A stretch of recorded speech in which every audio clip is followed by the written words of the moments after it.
seja muito bem-vindo ao podcast Bicho Papinha.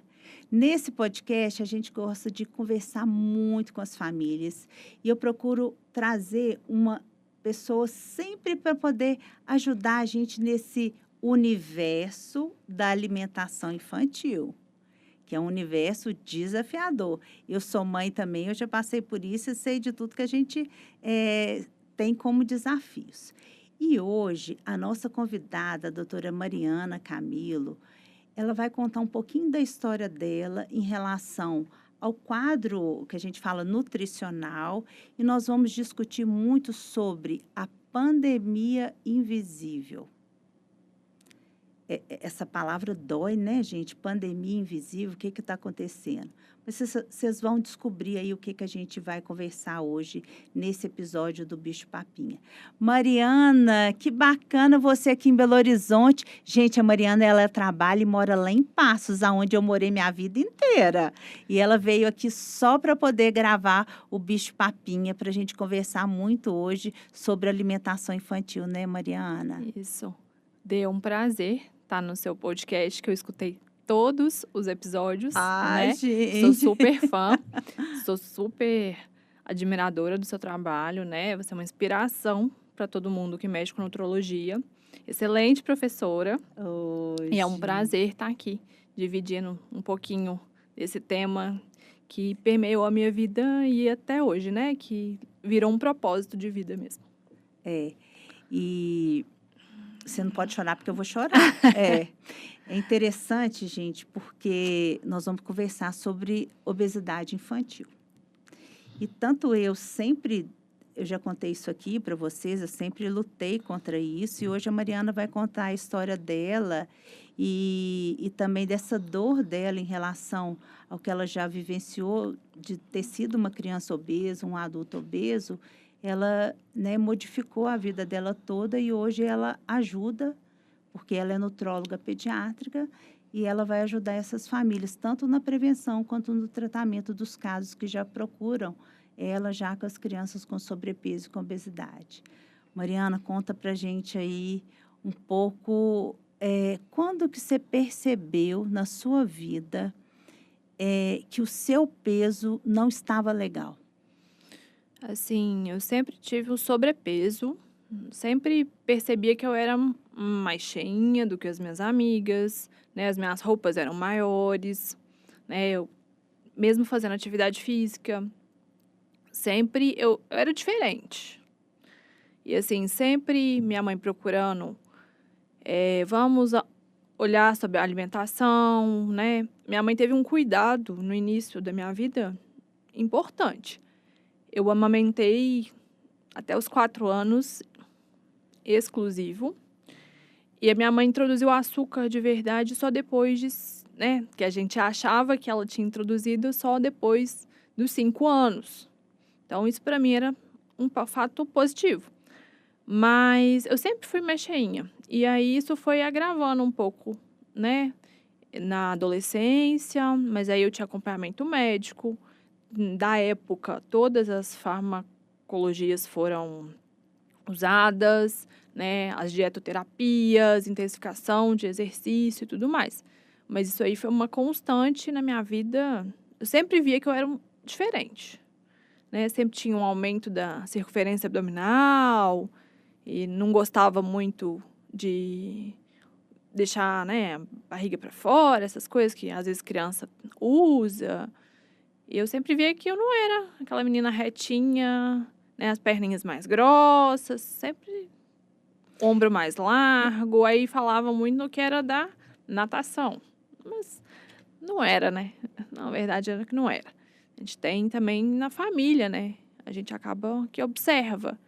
E tem a parte genética que vinha também da obesidade e do sobrepeso. Quando eu era pequena, lá em Passos, as minhas amigas, quando brigavam comigo, porque a gente ia a pé para a escola e voltava a pé, aí elas me chamavam de baleia. Então, eu já tinha aquilo na minha cabeça, baleia. E, na época, tinha os desenhos animados da Olívia Palito, né? Uhum. E aí, as magrinhas, elas chamavam de Olívia Palito. Mas eu queria ser Olívia Palito, eu não queria ser a baleia, né? Eu ia preferir de alguém me chamar de Olívia Palito. E outra coisa que me marcou muito, eu não, você é bem mais nova que eu, você não passou por isso, é que existia a Suzy e a Barbie, né? E aí eu não queria ganhar nem Suzy nem Barbie, eu queria só bebê recém-nascido gordinho, porque era o que mais parecia comigo, e não a Suzy e a Barbie, né? Sobre a questão de bullying, né? Eu tinha um apelido, né, entre os meus amigos. Eu era Free Willy, eu era a Willy. Então, assim, tinha Ah, do também. filme. Era a baleinha do filme. Então, sim, isso Nossa, hoje a gente fala e tudo mais, mas não é doía, uma dói, assim. doía. Aí você ri e, né, na época era normal, era zoeira. Hoje em dia a gente sabe, a gente nomeia e a gente sabe o que causa mais pra frente, de baixa autoestima, enfim, de traumas e afins. E eu queria fazer uma reflexão nisso que você falou aqui pra gente, muito importante. A sua mãe, a sua família nunca te abandonou de tratamentos. Você, mesmo fazendo os tratamentos certinhos, você estava obesa. Então, gente, a obesidade, ela é uma doença crônica, são muitas causas que agem ao mesmo tempo. Sim. E isso, Mariana, nós duas vivenciamos isso no consultório, mas tem muitos profissionais que ainda culpam as famílias, culpam aquela criança, falam, você não tem força de vontade, você está assim, não melhora por culpa sua. Gente, não é culpa. Não é culpa. E assim, com a nutrologia, eu acabei vendo, né, você vai pensando no seu próprio caso.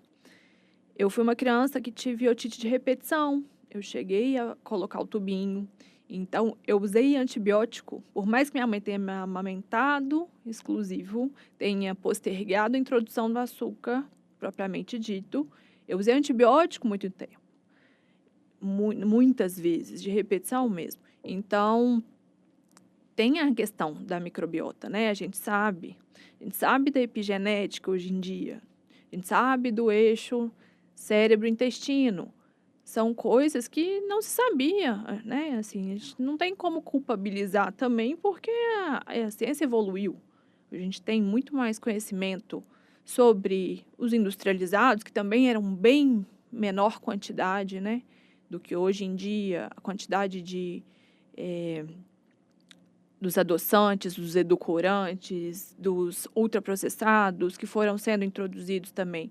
Acho que no início, na sua infância, no início, né, da minha infância, ainda era um pouco menos. Depois a indústria veio colocando Pesada, isso né? pesada, Pesada. né? E aquele marketing infantil, É. né? Aquela indução, aquela alimentação. Então, assim, Basta lembrar do Tang, né? A gente ficava assistindo aqueles desenhos do Tang, a gente queria aquele suco do Tang, né, gente? Pensa. tantas outras marcas de tantas outras, né? O Danoninho, os sucrilhos e várias outras coisas. O miojo, né? Que foi muito difundido aí depois dos anos 90. Então, assim, tinha que escolher a frutinha, tinha que fazer atividade física, dormir cedo, fazer tudo bonitinho, tomar o remédio, fazer o controle, mas também tinha umas tentações ali no meio, e tinha a genética por trás, e tinha a microbiota alterada, e tinha outras coisas, né? E você sabe que usar antibiótico no primeiro ano de vida, e principalmente nos primeiros 6 meses de vida, Aumenta em se eu 40%. Aumenta em 40% o risco de você ser obesa, Sim. porque altera toda a microbiota intestinal. E a nossa microbiota, que são as bactérias que moram no nosso intestino, elas literalmente, elas que regulam todo o nosso metabolismo, todo o nosso emocional, e é um fator de muito impacto. E no meu caso foi pior, porque eu não amamentei, porque eu nasci de parto cesárea e a minha mãe foi anestesiada de anestesia geral. Então, já no pós-parto, ela não produziu leite. Então, eu tomei leite de vaca, e eu que tenho pavor quando eu vejo alguma criança tomando leite de vaca no primeiro ano de vida integral, imagina, foi vítima disso. E o meu pediatra, que na época era o mais famoso, ele até foi muito famoso mesmo, ele morreu recente, não vou falar o nome, mas ele era uma pessoa muito boa, ele achou que eu tivesse tuberculose por causa da minha pega da vacina, ainda me passou tratamento de tuberculose, que são vários antibióticos. Então, assim, além de eu ter a minha genética, que a minha avó era muito obesa, eu ainda tive realmente essas alterações de microbiota, né? Então, a gente não é culpa, né? É culpa de ninguém, né? Não, é um somatório, né?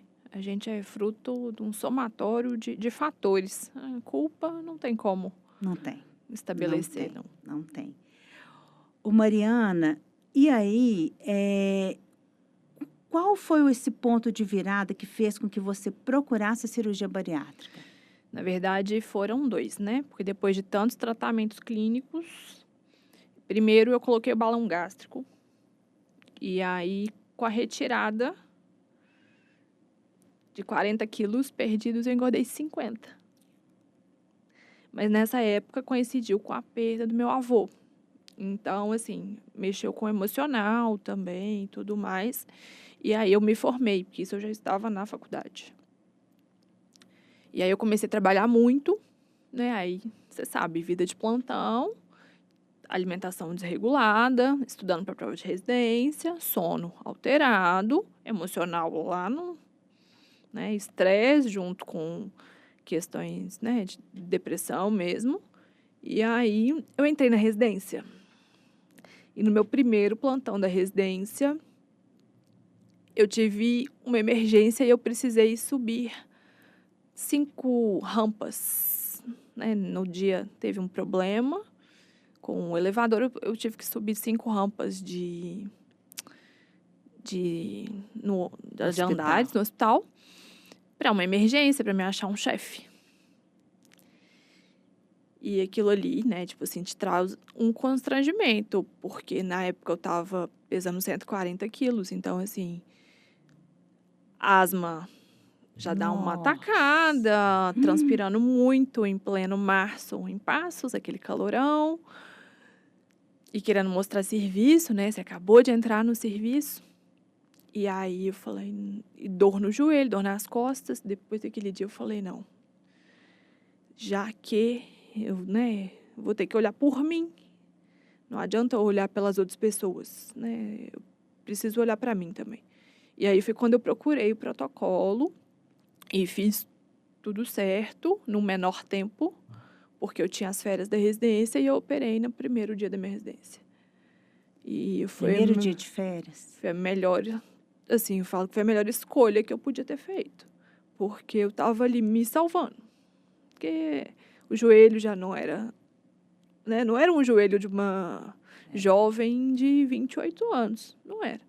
Né? Coluna, eu vestia 56, era difícil achar As roupa. roupas, né? Já tinha passado por isso N vezes, né? Assim, toda uma adolescência, porque hoje em dia ainda tem marcas. Hoje em dia a obesidade ainda é um pouco mais aceita, mas quando eu era adolescente não tinha tantas marcas. Então, assim, usavam roupas que me deixavam mais velha. Tanto que quem me conheceu antes fala, o que aconteceu? Porque você está mais nova. Você aparenta estar mais nova. Eu falo, foi a melhor decisão da minha vida, né? Tipo assim, hoje em dia eu perdi 70 quilos, né? A bariátrica foi uma salvação na minha vida mesmo. E a partir daí você começa a estudar, você começa a ver. Acho que quando você observa para dentro, o para fora acontece. E aí, principalmente com a pandemia, você vê um boom de criança com sobrepeso e obesidade. E na prática, aquilo ali foi me incomodando, porque se para mim me incomodou antes, né? Isso de antes, agora imagina agora, que é com rede social, com, né, o bullying escancarado nas escolas, né, com tanta o mercado em cima das crianças, e aí eu fui vendo e fui ficando meio apavorada. Mas para mim foi aquela, né, chegar no auge dos 142 quilos, né, vestindo 56, né, com as calças já apertadas e com dificuldade física mesmo. de locomoção e fora a autoestima que não tinha, né? Tudo vai pesando e os olhares, às vezes você não cabe numa cadeira, você fica com medo de quebrar, né? O povo fala, nossa, tão bonita de rosto. Aí você fala, né, tá, mas eu sou um ser humano inteiro, eu não sou só um rosto. Tem mais para agregar do que isso, né? Então, É muito doloroso, é muito doloroso. E um dia, Mariana, eu gravei um podcast com a doutora Janaína, aqui de Belo Horizonte, para falar a prevenção de obesidade infantil. E aí, quando foi para o ar, foi muito legal esse episódio, um episódio que a gente trouxe muitas informações preventivas para as famílias. Aí, no outro dia, no YouTube, a hora que ela colocou o vídeo, aquela chuva de comentários assim, mas como que você chama uma profissional obesa para falar de prevenção de obesidade? Mas essa profissional é muito feia. Assim, e a hora que eu li aquilo de manhã, a hora que eu li, eu comecei a chorar. Eu falei assim, gente, eu fiquei aqui durante 2 horas dividindo todo o meu aprendizado, tudo que eu já estudei, para ajudar as famílias, e eles ficam presos ao meu corpo. sim. Ao eles entenderem quem é a Denise, não, eles olharam para a Denise. Sim. E aí um colocou assim, tudo que ela falou não deve ser verdade, ela não deve fazer atividade física, ela deve comer tudo errado. Aí eu falei assim, gente, como que isso dói? Então, a hora que você fala que hoje é muito mais difícil você ser obesa em 2025, porque você está numa rede social, você é assediado o tempo inteiro com esses comentários e as pessoas julgam sem ter conhecimento nenhum. E eu vou te contar uma coisa, teve profissionais médicos que escreveram. Olha para você ver que coisa. Às vezes a gente acha que o profissional médico ele tem uma maturidade, ele entende a obesidade como uma coisa crônica, mas não. E assim, não é só a obesidade, né? É o que ela traz com ela, né? Principalmente o psicossocial. Eu acho que isso impacta muito. Fora a síndrome metabólica, aumento da chance, né, de hipertensão, diabetes. E tem que ter esse olhar, né? Tem que ter um olhar da prevenção na infância, na intervenção precoce na infância. E não é só substituir, né? Não é tirar o açúcar e colocar adoçante, porque a gente sabe da alteração da microbiota, a gente sabe que isso aí pode gerar até um aumento do peso. Da fome, né? E da A pessoa comer fome. mais ainda. Acho que tem que ter um entendimento, a gente tem que procurar os profissionais certos, né? Cada vez mais estudos saindo dessa área, agora as novas medicações, né? A gente tem que aplicar isso, porque é um futuro ali, é uma criança que tem que ser olhada como um todo. Como um todo. E pensando no futuro. Não é só ali, o momento, né? Ai, é tão bonitinho criança gordinha. Nossa, mas ela não tá ganhando peso rápido. Não queira que seu filho ganhe peso rápido. Não queira que ele aumente de peso aquele bebê, porque às vezes junta um bebê voraz com uma mãe ansiosa e pode induzir uma obesidade na amamentação. E às vezes ele nem tinha genética para ser obeso, mas o ganhar muito peso, né? Nesses primeiros 2 anos de Muito vida rápido, e muito rápido, né? aumenta demais. Os estudos sobre a epigenética, né? O ambiente, como o ambiente influencia o ambiente obesogênico. Então, aquelas que a gente não respeita os sinais de fome e saciedade, né? Uma introdução alimentar mal conduzida, né? Introdução precoce, é só uma bolachinha. Não é só uma bolachinha, né? Tem um tanto de açúcar, farináceo, conservante, edulcorante, tudo isso que vai alterar uma microbiota que vai causar uma consequência. Não é só um danoninho, né? Não é só um achocolatado, um mucilon, uma coisa, não. Né? Tem todo um porquê de ser contraindicado, de ter um trabalho, né?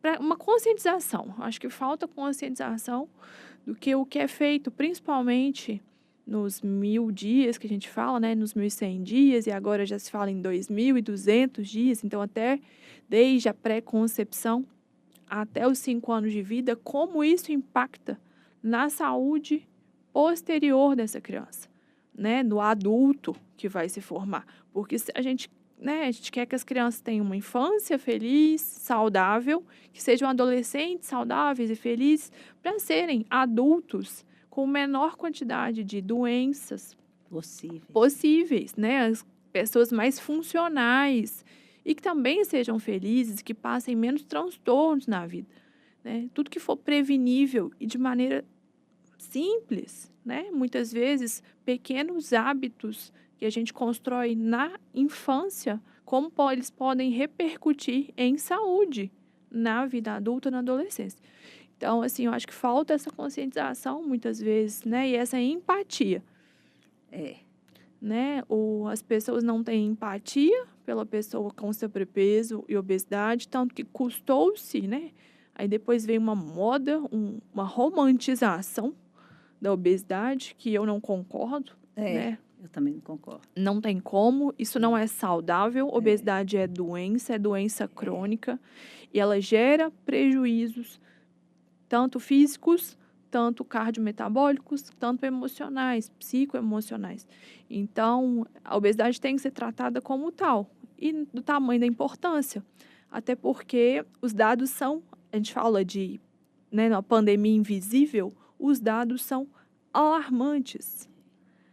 A previsão é de que 30% das crianças, daqui a 10 anos, em 2035, estejam com sobrepeso e obesidade. Então, assim, um terço muito, né? da nossa população pediátrica vai estar com essa condição. Se a gente não começar a olhar e a prevenir isso, em que ponto que a gente vai chegar? Né? A preocupação. E como você está num plantão, você está dentro do hospital, você está num PSF, o que seja. Gente, a gente vê. A gente vê a quantidade, como isso aumentou também, né?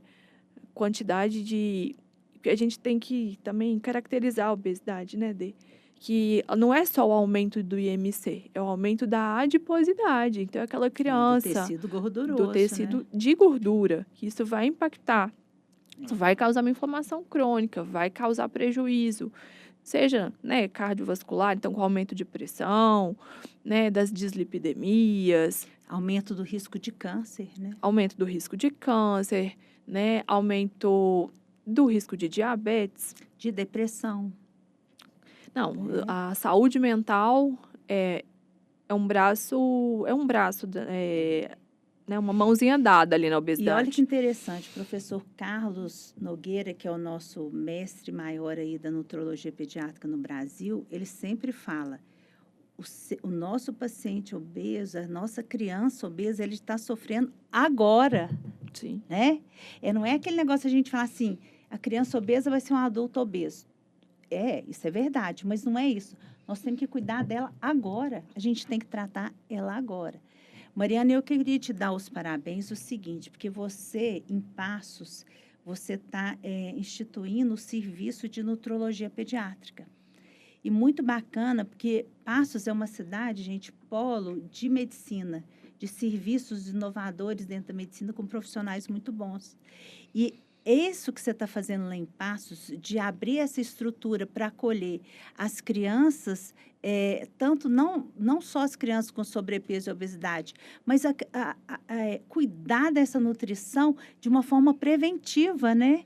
Parabéns. Conta um pouquinho para a gente do que são os seus projetos que você pensa aí. Então, eu acabei, né, redefinindo prioridades na minha vida. E aí, com essa, né, a nutrologia veio de curiosidade e de querer mudar alguma coisa em referente a essas crianças, porque realmente isso dói. Para mim dói ver criança com sobrepeso, obesidade, criança seletiva, tanto de alergia alimentar, né? E as conduções equivocadas que geram mais sofrimento ainda para as famílias, principalmente. Então, eu me especializei, né? Fiz a pós-graduação de nutrologia e comecei o trabalho no consultório, né? Trabalhando com essas crianças com os planos de acompanhamento. Então, tem o plano de acompanhamento para as crianças com sobrepeso e obesidade, para as crianças seletivas, né? Visando aí o tratamento individualizado, com a parte de suplementação, de orientação nutricional, né? A gente tem a possibilidade das visitas ao supermercado para aprender a ler os rótulos, né? A mudança, né? O gerenciamento da mudança do estilo de vida da criança e da família, porque não adianta a gente, né? A criança não muda sozinha, ela precisa de exemplo, e isso aí a gente fala desde a introdução alimentar, que a criança é espelho e reflexo, né? Tem os programas da introdução alimentar individualizada, né? De acordo com as diretrizes mais atualizadas. Enfim, tudo da nutrologia pediátrica que né, quanto mais eu estudo, mais eu fico encantada como a gente pode prevenir e ajudar tanto essas crianças quanto essas famílias. Porque ainda é uma área nova, né? Tem poucos anos que começou a falar-se principalmente do eixo intestino-cérebro, né? E as pesquisas agora são muito voltadas para essa parte individualizada na nutrição, de como cada micronutriente, macronutriente interfere no metabolismo, na formação e no desenvolvimento dessas crianças, né? Porque não é só tirar um alimento, porque as crianças, a gente tem que ter um olhar diferente, porque elas estão em desenvolvimento, elas estão em crescimento. Né? A gente vê muito, é só tirar tudo. E não é só isso, né? Tem um trabalho por trás, tem uma mudança, né, comportamental, de hábito, de atividade, né? Cada vez mais a gente vê as crianças mais dentro de casa, com mais telas, dormindo cada vez mais tarde, com mais atividades, mas menos atividade física, que a gente sabe que as que realmente impactam aí tem uma quantidade. Tem as melhores, né, que tem que ter uma resistência física, aí tem que ter um tempo, né, essa parte de sono, como o sono interfere no ganho de peso também, né? E as crianças hoje em dia elas não brincam tanto, elas não são tão ativas porque elas têm a tela ali, muitas vezes, né, a gente sabe. Rouba toda a atenção, né, até a vontade de fazer o diferente, né? E às vezes, né, usado até como distração na hora de alimentar.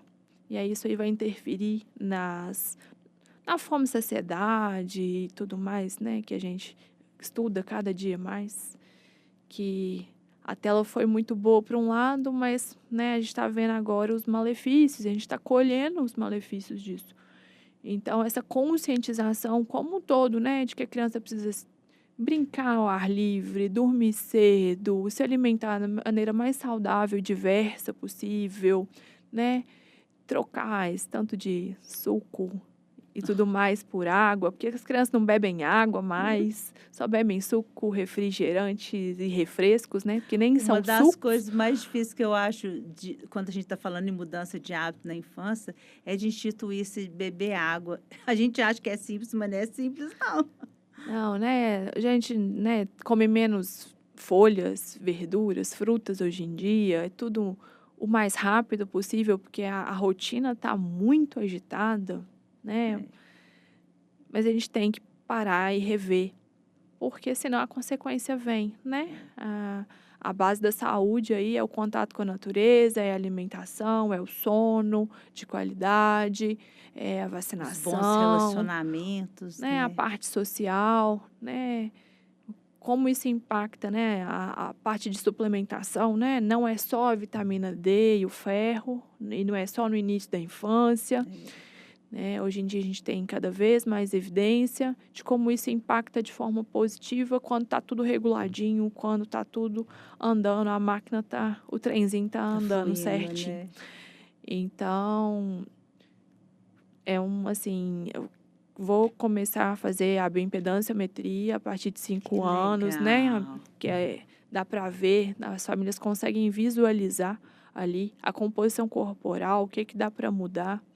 e fazer o acompanhamento disso também, né? Que como, às vezes, uma pequena mudança que eles acham que é pequena, como isso impacta, né? E é igual um dominó, né? Era aquela peça que precisava para ir cair nas outras peças, né?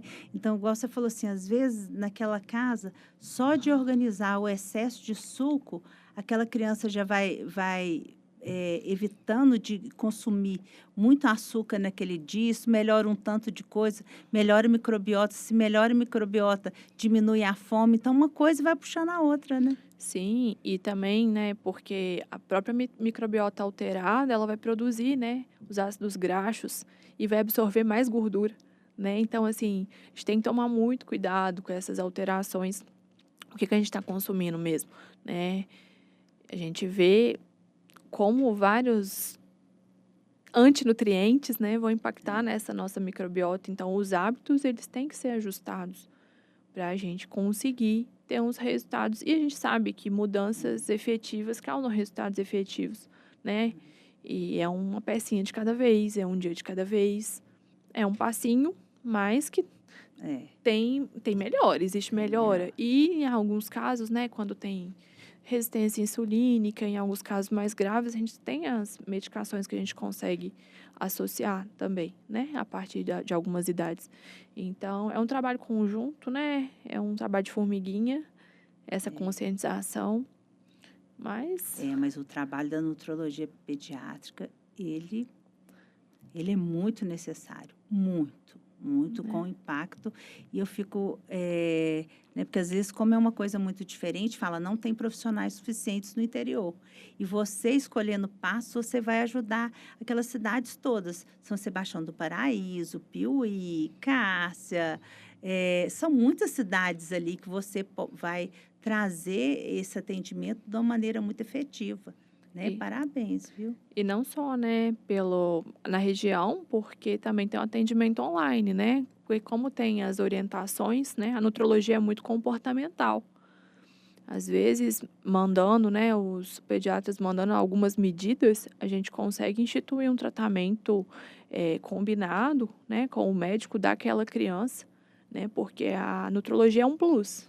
Ela não substitui o pediatra da Não, de criança. jeito nenhum.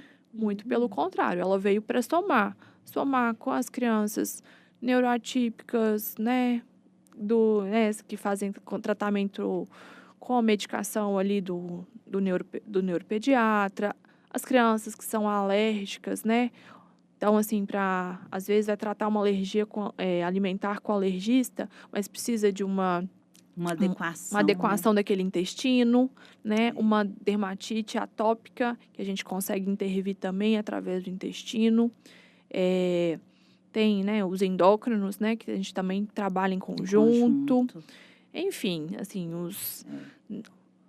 quem trabalha com puericultura, né, que pode querer um trabalho mais específico sobre introdução alimentar, aquela orientação mais aprofundada sobre a amamentação, às vezes até do aleitamento complementar, né, uma Qual fórmula que orientação vai à fórmula, precisar, o né? volume correto, né? É Enfim, muita coisa. é muita né? coisa que a nutrologia pode ajudar, né? É uma área pouco explorada, né? O adulto, muito se sabe, muito se procura, mas da criança ainda é pouco explorada, infelizmente. Mas a gente está aí na Para contar para o mundo batalha que a gente existe, né? para difundir essa especialidade, que para mim ela conversa com todas as outras da Ela as- potencializa os outros tratamentos que os outros médicos estão fazendo. com certeza, né? A importância aí as crianças cardiopatas, as crianças nefropatas que têm dificuldade de ganhar peso ou de fazer uma dieta adequada, as crianças atletas, né? As crianças que têm, né, as oncológicas, né, que estão em tratamento, elas precisam de um apoio nutricional, né? A nutrição, ela é a base também, né? A gente começa a vida aí se nutrindo, né? Isso é importante em todas as fases da vida. A nutrição adequada vai levar ao melhor potencial daquelas crianças, né? De saúde, né? A nutrição correta gera saúde. Mariana, e me fala o seu endereço no Instagram, porque aí todo mundo que tiver, né, entrar em contato com você, né, para poder fazer os agendamentos ou tirar alguma dúvida, até os atendimentos online. Qual que é o seu Instagram? Mariana, com 2 N's, Camilo Pet. Ah, então, joia. Lá, entrando no link, já vai para o site e consegue fazer agendamento, tanto presencial quanto online. E pode mandar direct que a gente responde, a gente abre caixinha de pergunta, responde na correria da vida, mas a gente responde e é sempre um prazer responder as famílias, né, para ajudar com o nosso conhecimento, porque a gente estuda tanto que a gente quer ajudar, né? A gente quer poder impactar todas as famílias, né? O bom das redes sociais é isso, que a gente tem um papel, que foi até minha tese de mestrado mostrando isso, que nós temos essa responsabilidade de estar nas redes sociais, nos podcasts, nos vídeos do YouTube, para trazer informações que são informações sérias, que vão impactar de uma forma muito positiva você que está aí nos escutando. Ô, Mariana, que delícia, dá vontade de a gente ficar aqui conversando o tempo inteiro, né? Você vai voltar também para a gente conversar mais. É só me chamar que eu volto. Ah, Muito que obrigada delícia. pelo Gente, ela convite. viajou para vir aqui gravar o podcast. Olha para você ver, o bicho papinha tá tendo valor. Mariana, muito obrigada. Eu queria agradecer também você, ouvinte, que ficou até agora escutando a gente. Se você gostou do episódio, compartilhe com alguma família que você é amigo, que você sabe também que vai se beneficiar escutando esse episódio. Um grande abraço.